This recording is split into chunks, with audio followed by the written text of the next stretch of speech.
Bienvenidos a Violentos o Macabro Podcast. Yo soy Ali. Y yo soy Dee. Y hoy Dee nos contará de un caso que sucedió en Flagstaff, Arizona. Food is essential for survival, especially for children, as it provides the nutrients and energy needed for proper bodily function. However, in March 2020, 2 young boys were deprived of this necessity and confined to a dark room by their caretakers. This is a tragic case of 6-year-old Deshaun Martinez. Advertencia: la información de este caso puede ser desencadenante para algunos. Tenga en cuenta que algunos de estos casos pueden involucrar menores de edad, abuso, violación o violencia. Escuchen con precaución. Warning: the information on this case can be triggering to some. Please be advised that some of these cases may involve children, abuse, rape, and violence. Listen with caution. I still cannot fathom the fact that they could do that to their own child. On March 2nd, 2020, at 12:39 p.m., police were called to an apartment in Flagstaff, Arizona. Ann Martinez told 911 operators that she had found her 6-year-old grandson unresponsive and he appeared to be dead. However, when officers arrived at the scene, they were completely unprepared for the horrors they were about to encounter in the Martinez apartment. As they entered the apartment, they found the lifeless body of a 6-year-old in a bedroom. Firefighters were unable to revive the boy, and he was pronounced dead at the scene. At the time, police noted that the body's physical appearance did not correspond to his age. The family claimed that the boy's low weight was due to him getting into caffeine or diet pills that were in the home for weeks leading up to the death. This just gave even more of a puzzling feeling to detectives and police officers that something wasn't right, especially because there was a second boy in the home with the same malnourishment as the boy that was found dead. When officers began to investigate the case, Elizabeth Archbeck and Anthony Martinez told police officers that their 6-year-old son, Deshaun, was malnourished because of a medical condition, which made it hard for him to gain any weight. During their interrogation, Elizabeth told officers that Deshaun was fed a lot in order for him to gain more weight, while Anthony told officers that the family was actually on a budget and they were waiting for their food stamps to kick in order for them to buy more fatty foods for Deshaun. Anthony also told authorities that the boys only had oatmeal and bread for breakfast and lunch. So they just kind of try to play it off as the kids were well fed and try not to raise any suspicion. What makes this event even more tragic is that 6-year-old Deshaun and his 7-year-old brother were regularly kept in a 21 by 25 inch bedroom closet for 6 hours a day, and they were denied access to food and water. Which, if you put yourself in that perspective, 2 boys, 2 kids, are left in the smallest space, confined, in the dark, for 16 hours. The police actually found out later that the 7-year-old boy had rationed his food for it to last for those 16 hours. So in case he got hungry within those 16 hours, he would occasionally eat the food that his parents gave him. Wow. Yeah. According to the police, the couple stated that the boys were confined as a punishment for stealing food at night while they were sleeping. Anthony also admitted to the officers that he would sit outside of the door in order for them not to leave. And he would just sit there and play video games until they fell asleep. I know. Although Deshaun's older brother survived, he was also really malnourished. When he arrived to the hospital, he weighed 28 pounds. Let me put that in perspective. Pobrecito. A 7-year-old boy was weighing 28 pounds. One of my pugs could easily weigh 20 pounds.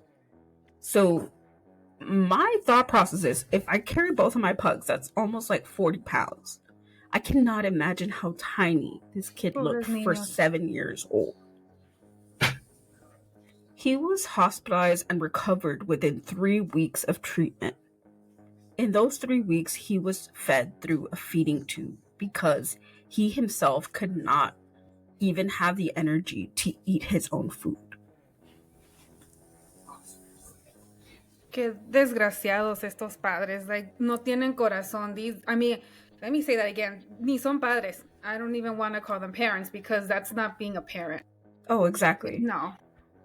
Mind you, when Monsters. these police officers arrived to the home and went into that room, they said that the closet itself was very small, and the bottom of the closet was covered in this orange plastic, and that it smelled like urine. So you can just, as soon as you open that door to that closet, it just smelled like urine. Like, these kids were kept there according to court documents, they were kept there from 8 p.m. all the way to noon of the next day. So imagine all of that time, no food, no water, no bathroom breaks, and just kept in the dark. ¿No iban a la escuela? No. They also weren't going to school. I know. Police also reported that the couple actually had 2 more children apart from Deshaun and the 7-year-old boy. The ages of these 2 children were actually a 2-year-old baby girl and a 4-year-old baby girl in 2020 during the time of this case. The only difference is that the girls were found very healthy and they were at normal weight.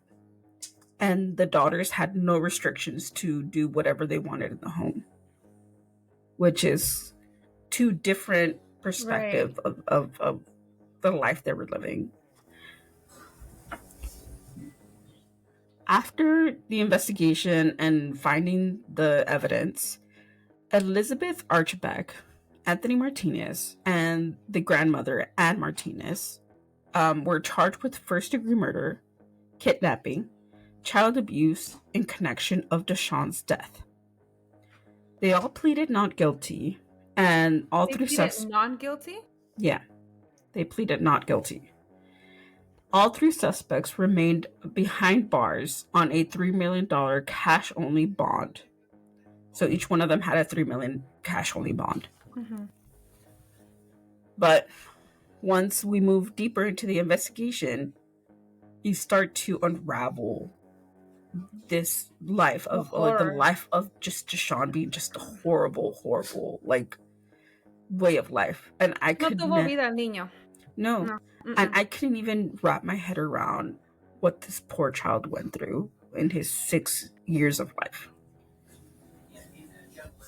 According to Deshaun's autopsy report, it shows at the time of his death, Deshaun actually weighed 18 pounds, which is extremely below the average weight of a child his age.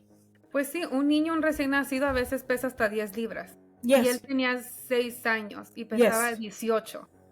Yes. Wow. According to the autopsy records, he actually weighed the same amount that he weighed when he was 1 year old. The verdict of the autopsy conducted that the manner of death was actually homicide. During the autopsy, Deshaun's medical history was brought up, and it showed that he had trouble gaining weight. Deshaun was only 2 weeks old when he was hospitalized due to sepsis and a urinary tract infection. This resulted for him to not having very difficulties in gaining weight because every single time he was being fed, he would throw up. And And this whole sepsis and UTI affected his life because he also had like a major fever. So he was hospitalized for, I think, 10 days. And those 10 days, Deshaun was hospitalized. He was fed regularly. And on the time of his discharge, they told the family, like, this is the routine. This is how you have to feed him. This is what needs to happen.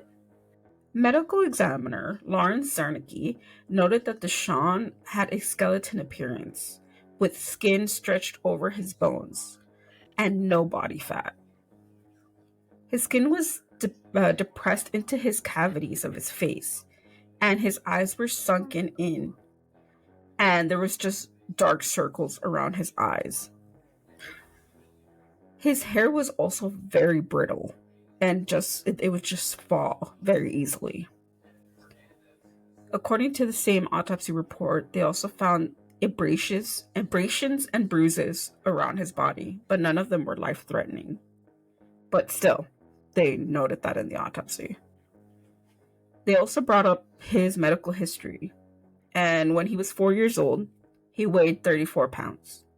Then he dropped to 27 pounds a year later, and eventually weighed 18 pounds when he died. Again, that was the weight that he had when he was 1 year old. Medical examiner told the jury with tears in her eyes that Deshaun was in a non-life sustained state of starvation, which means he was dead, but still living. It's heartbreaking to understand that a child is in this type of distress and torture and abuse, and while his siblings, like his female siblings, are just completely healthy and fine. Regardless of the medical condition that he had, if he had parents that were willing to provide proper treatment, he wouldn't have to suffer this way. Right. Based on court testimony, on the morning of Deshaun's death, the older brother had tried to crawl out of the closet to retrieve food from the kitchen. Elizabeth told her attorney that she had caught the boy and told him to get back inside the confined space. That was just a few hours before Deshaun actually died. State Attorney Michael Tunick projected pictures all over the courtroom, with pictures taken from the investigators that clearly shows that the refrigerator was stocked with food, the freezer had held cuts of meat, there was frozen fruit, ice cream, and in the pantry there was boxes of cereal, soda, snacks, and cookies. Detectives told the court that Deshaun's older brother was also bare bones, and that he had a skeleton-like figure. At the moment they removed him from the home, the young boy had to be hospitalized and tube-fed in the Phoenix Children's Hospital for weeks. According to the documents, while the boys were locked in the closet and deprived from the world, the couple's 4-year-old daughter was actually allowed to attend school. And on the morning of Deshaun's death, Elizabeth had an alarm set at 11 a.m. to make sure that she was reminded to go pick up her daughter from school. Mind you, the boys were allowed to leave their closet at 12 p.m. So she really only had interest in what the girls were doing instead of providing a loving home for their boys, which is completely heartbreaking. It infuriates you. Yeah. There's no words to describe what you feel in the moment by hearing this. It's just anger. It truly is. Yo no sé cómo, I don't know how people are capable of doing this to their children. It's like, why even become parents? Exactly. Es You're lo que no se entiende. I mean, you probably talk about it as as the episode goes on, pero ¿por qué la diferencia? yeah, Eran capaces, right? It's not like yeah. they were incapable. They were capable of loving and being able to form a family because they Yeah. showed it with the girls. Era nada Yeah. más con ellos. Yeah. Yeah, and once I unfold further court testimony, you'll not understand, but like get an insight on what happened. So you might be asking yourself, why wasn't the Department of Child Safety ever called? But according to the Daily Beast, Child Safety Agency actually confirmed that one of their agency's workers had previously visited the home. This happened on February 18th, 2013, following a report of 2 allegations on abuse concerning one of Deshaun's siblings. So if we kind of trace back, this must be happening when Deshaun and his older brother were living in the home, because the girls were too little pretty much the only 2, I guess, that were living in the home were Deshaun and his older brother, Because the girls weren't born yet. the girls weren't born yet. Mm-hmm. But according to the Daily Beast, both allegations were unsubstantiated. The department actually stated that the couple, quote, agreed to participate in voluntary in-home services, which was completed on July 2013, and then led to the case being closed. Okay. So it's basically, you just do this service, we're going to check up on you every so often, and once you're done with it, we'll put this behind us. En ese reporte no dijeron, no dieron detalles de qué pasó, nothing. No. Okay. It just said that there was 2 allegations on abuse, but that's about it. So there was no definition on what was going, if there was malnourishment, or if they were getting hit on or whatever. None of that. It was just they just kind of quoted it as abuse. But again, as soon as they did their service, they closed the case. Lo cerraron. Yeah, a lo mejor no encontraron suficiente proof to hold it again. Abuse, or maybe the parents just they completed their classes and they every time they went to check on the house on the kids, they were fine, so they were just like, okay, that's the case it's closed. Yeah, exactly. During court, the children's foster mother actually took the stand. The children's foster mother said that the surviving boy was the size of his arms were the circumference of a broomstick. So if you've ever held a broom, you know how really thin they are. They're probably this size or less. That's how thin his arms were when she took him into her home. She also goes on to say that his body. The foster mom del hermanito. Cuando pasó todo esto, she brought him to her house, and she says that his body, when he would stand up, when he would just be just standing up, that it actually looked like his body swallowed a beach ball of how disproportionate his body looked. Con la pancita. Yeah. She also recalls that he was used to kneeling on his knees when he was in the closet, that for a whole year he couldn't straighten his legs. You can only imagine the amount of suffering this poor child went through by how the description of the foster mom is being portrayed in the court.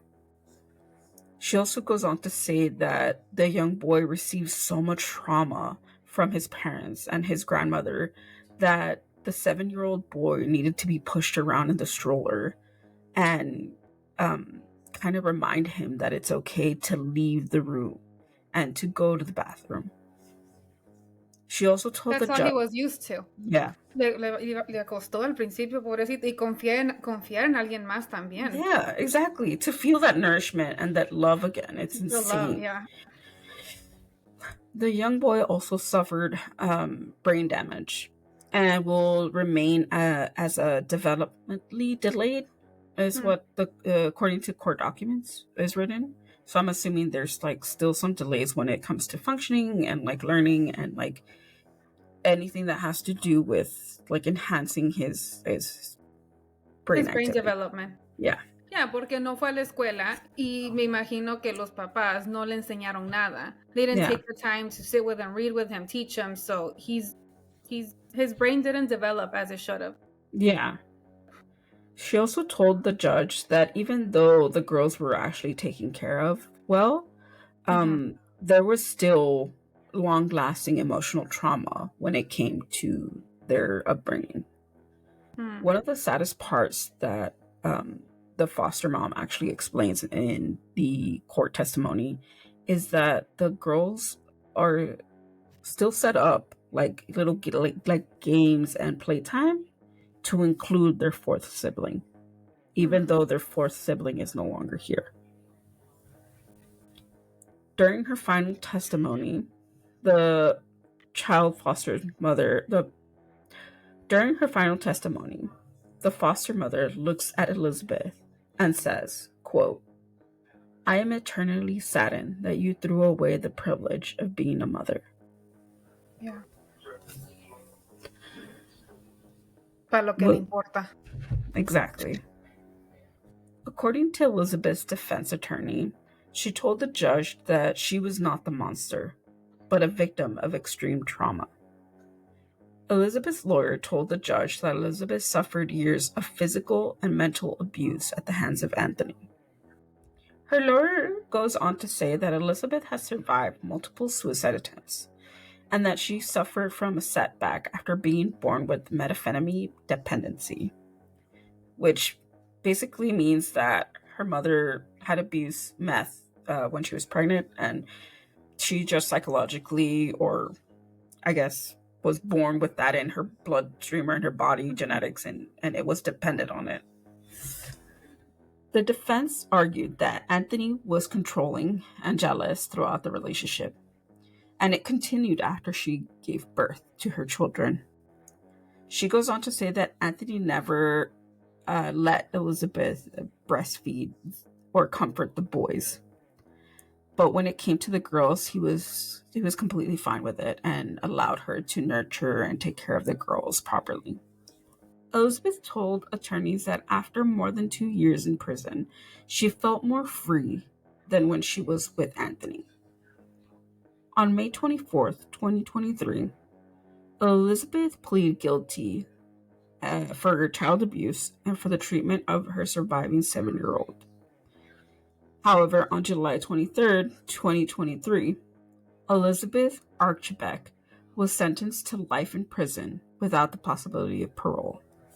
Ann Martinez had pleaded no guilty for several charges, including child abuse tied to disciplining the boys by allegedly hitting them with a coat hanger. According to court testimony, Anne admitted that she was aware of the boys' condition and also says that she disciplined the children when they stole food. This was the abuelita. Yeah, this is the grandmother. But she claims that she didn't do anything wrong. Girl. Yeah. She is quoted as saying, quote, "I am a law-abiding citizen, just trying to help grandkids not be in the streets." Quote. I know. It was so dumb. I know. When I read that, I was like, calm down, lady. It's like you could help them by actually treating them a lot better than treating them the way that you do. Tú sabías lo que estaba pasando. Don't act like I didn't do anything. Exactly. In July 2022, Anne had a setback when it came to her court sentencing. I don't know if it was her lawyer or the court itself wanting to get this mental competency. I said it right. Yeah. Competency to get an evaluation. So they had to kind of delay her sentencing. Okay. But shortly after the evaluation, and they reviewed the whole, part of getting her evaluation, the judge actually determined that she had the mental capacity to stand trial. And that gave her like a really long setback. So now she's going to have her new court date is in August of 2024. So in like 2 months. It still isn't sure what day she's going to get it in. She was supposed to get her sentencing on January of this year, but it didn't happen. And then they pushed it to March, and that didn't happen. So now she's going to actually, hopefully, go into get her final sentencing in August of 2024.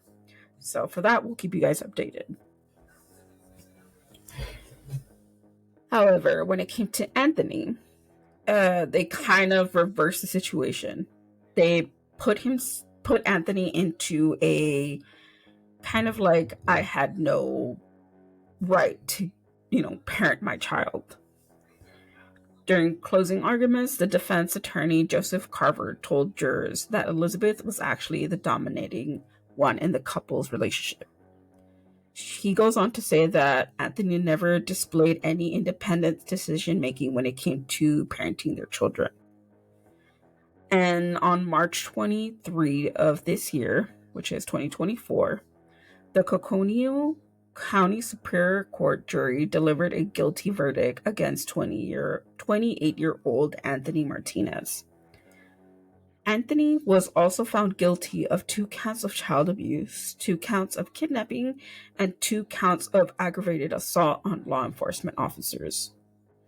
According to the moment that he got arrested and was going through booking at the police station, Anthony was actually forced to be placed in a wheelchair and strapped down because he was acting erratic and punching things and just spewing verbal threats and just going insane. So they added that charge at the end when he was arrested. Although he was sentenced by a jury, we are going to wait for his final sentencing on July.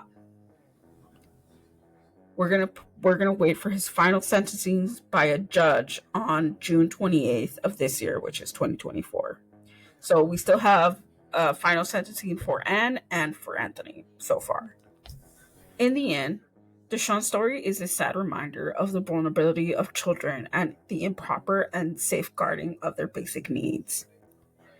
It calls to reflect on our collective responsibility to protect and nurture the most defenseless among us, ensuring that no children ever faces such an unimaginable hardship again. We can simply leave the defenseless to fight for their survival.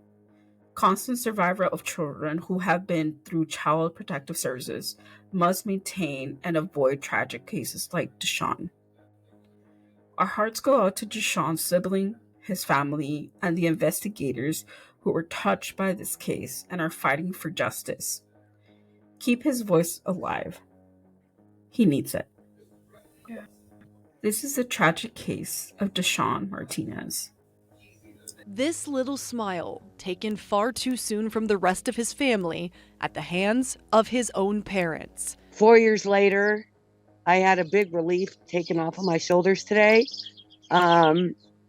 because he got every bit of what he deserved. Tried to save his brother, but he couldn't. He was only 7 and very, very, very thin. Antoine is my hero. He is really my hero for sustaining everything that he did in that closet. Once again, thank you so much for tuning into this week's episode.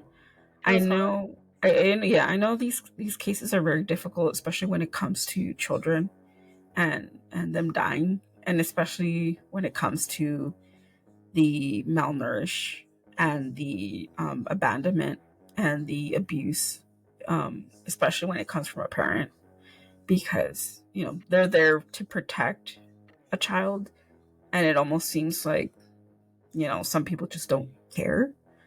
Hay personas que no deberían de ser padres. I Like, agree. they just shouldn't have kids.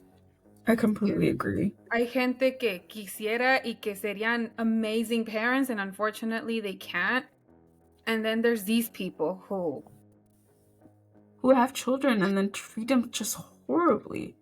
It's insane. why? It just doesn't make sense. Why? And they're so defenseless, and all they want to do is be kids and be loved, and it's just so heartbreaking, and I just can't wrap my head around this. When I first read about this case, it just broke my heart completely, because these kids were just, trying to survive, trying to feed one another, and just try to be there for each other, regardless of what they were going through. And even in the interview with his great aunt, like, she just says, like, they were brothers. They were there for one another. They took care of each other. And this just was so tragic for them to go through this. But it's just heartbreaking. El chiquito de 7 años salir ese mismo día y tratar de agarrar, me imagino que él estaba saliendo para agarrarle comida a su hermano. Yeah, I'm And pretty for the sure. mom to just be like, no, go back. It's like, Yeah. And I also, like, kind of heard somewhere where it's like, now he's gonna have to go through this, survivor's guilt, because he survived that, but at what cost? It's almost like, yeah, I survived this tragic event, but, like, my brother didn't. And it just, like, gives this unbelievable trauma on all his siblings. Yeah. Because even though the girls were treated much better, they're still gonna have that guilt of, like, but why not my brother? Why didn't you treat my brother better? And it's horrible. It's just tragic. And I know that it wasn't defined properly on, like, why, there was a difference, but apparently some machismo kind of bullshit, which I completely, like, it's just heartbreaking. But yeah. So that was the case this week. I know it was really heavy, but again, if you guys want to talk about this case or any of the other 111 cases that we've done before, you are more than welcome to. Our DMs, our comments, and even our emails are open. Just, let us know, and we are willing to talk to you about this case, or you could engage into a conversation with other people that have listened to the episode. Let's see what else. Yeah, there's gonna be a. Oh, sorry. I'm like, is she thinking of what to, like, how to go on? I kind of was. But there's gonna be also a question box in our Spotify where you can, leave your comments, and we will pin them to our episode so other people can see it, and other people can add their comments into the box as well. We really encourage your engagement because it really means a lot to us. Sometimes it feels like it's only me and Ali talking and that nobody wants to talk to us. So please leave us some sort of feedback, any comments, any suggestions. If you have comments or suggestions on another case, please let us know. I know I need to get... They respond to us by, like, nos mandan DMs. Yes, so, and we're appreciating. But come on, leave a comment here and there. We want to reply to you. Make us talk to you guys in the comments. We love talking to you guys. And sometimes we'll reply on our personal account because we're constantly trying to have conversation with you guys. We need friends. We need friends. But overall, thank you so much for listening. We appreciate every single one of you. If you can leave a review and, like, subscribe to our podcast, that would be great. Also, it'll help us rank higher on the platforms that we're on, and help us spread more of these cases and, like, share their voices with other people in our community and those that aren't part of our community. So yeah, we appreciate you all. And if you want to listen to the rest of our episodes, you can type in Seven Macabro Podcast on Apple Podcasts, Spotify, Amazon Music, and wherever you stream podcasts. Just type in Seven Macabro Podcast, and our catalog should pop up. And yeah, you can listen to them there. Also, we have a YouTube channel. I always forget about YouTube. Try not to. You could stream this episode there, either the audio version or the video version. How many episodes do we have? I keep forgetting. Is it 9? Yes, this will be the 10th one. Okay. Yeah. This will be the 10th episode. Wait, we started, because we started posting on YouTube in our 103rd episode. Okay, yeah. Yes. So we're working on this. We're, Lupita's getting a little bit faster at this. I'm so proud of her. Look at her. Yes, we love that. You can stream the newer episodes on YouTube. And yeah, if you want, leave comments there too. We would really appreciate it. And that's about it when it comes to streaming. Or unless you have anything else. No, that is it. And if you want to continue the conversation, you want to look at any, photos regarding the case, any audios, any clips or anything, we usually post them on our Instagram or on TikTok or any of our other social media platforms. On Instagram, TikTok, Twitter, or X as it's known now, or Threads, you can follow us at SVSM_podcast. Or you can go on Facebook and type in Someone to Smoke Out a Podcast, and you will find our Facebook page there. If you want, follow us, leave us a comment, leave us a DM. We usually reply within a few hours, or at the end of the night, or the next day. We try our best. We're busy women. No, we're not. I'm just kidding. But so far, I think that's it. Yeah, that's it. Did I miss anything? No, you're good. Okay, we're good. Covered everything. Nice. Awesome. All right, so we're finally at the last week of May. Sorry, May. It's May. It's May. It's gonna be May. Well, actually, we're at the end of May, so May already left. So yeah, we're at the end of around the corner. Yeah, May is over. June is around the corner. Get ready for summerween, people. It's gonna be a thing. Just know it. And I'm gonna be ready to go out to the stores and buy all these spooky things. Of course. But yeah. Anything else? Any closers? No. We're good? We're good. All right, cool. So thank you all for listening. Thank you all for, everything that you do. And yeah. Todo el apoyo. Thank you. Thank you so much. We love you guys. Ay, nos vemos. We'll see you guys next week. Bye. Adios. Stay spooky. Quédate spooky. I'll never get over that. Bye.